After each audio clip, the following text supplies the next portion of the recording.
right? A question on the big banks, though, and on our nation's mortgage collapse got going in the room, and that ultimately sparked this reaction. It's not the private marketplace that created this mess.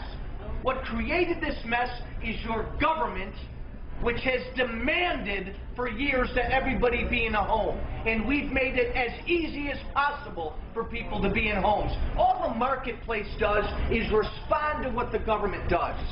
The government sets the rules. Don't blame banks and don't blame the marketplace for the mess we're in right now. I am tired of hearing that crap. So I am tired of hearing that crap. Fighting the situation, taking and loaning money out to people they know they couldn't afford it. There are already mechanisms in place. No, you know what? Because this pisses me off. Too many people don't listen. There are already mechanisms in place to do that. Are they doing their job? No. But what do you want to do? You want to bombard them with more regulations, more government?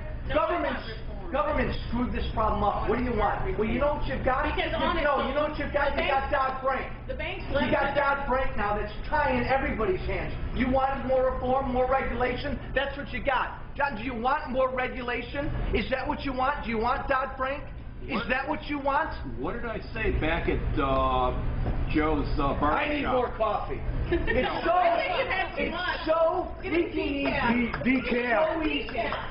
So you're the end of that at the Cup of Joe event. He says, I need more coffee, and they're screaming, decaf.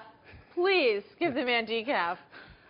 Governor Pataki, not the way that you usually deal with your constituents. I think decaf would have helped there, Martha, yeah. A great deal. So you got two stories here. One is how he's dealing with these folks. And, you know, we should point out that the person who shot the video says that there were some troublemakers in the room that got him riled up, and that, you know, that's why he got so riled up. However, we can attest that we've seen him riled up before, so it's not all that unusual in his behavior. But so that's one thing. And then the other thing is the underlying sentiment of what he's saying. Well, I think the underlying sentiment were 2 points, 3 points, 2 of which I agree with. One is that we have too much regulation from the federal government. I think that's true. The second is that the housing crisis and a lot of the banking crisis resulted from federal government actions, and I think that's true.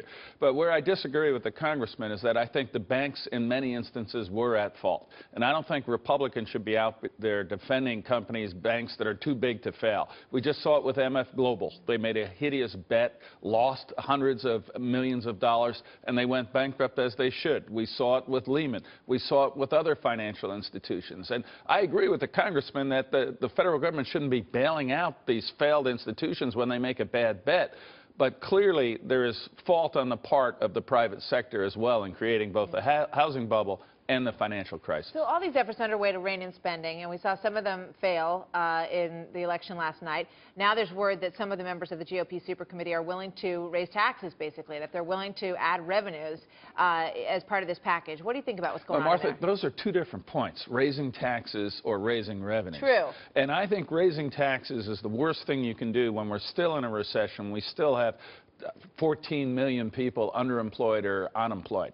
But you can raise revenue. I mean, I don't think it's necessary in 2011 to continue to subsidize ethanol growers. I think there are other elements of breaks in the tax code that we could eliminate, make it a fairer system, and generate revenue. I also agree with the president's own bipartisan commission that you shouldn't raise the tax rates, you should lower them.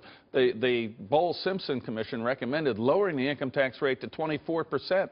This president keeps on insisting on raising them. I think he's wrong, but I think the Republicans, in exchange for a significant amount of real cuts in discretionary and entitlement spending in Washington, should agree to close some of the loopholes and raise revenues. Yeah, that's a popular argument and one that is getting a lot of attention. Thank you so much, Governor.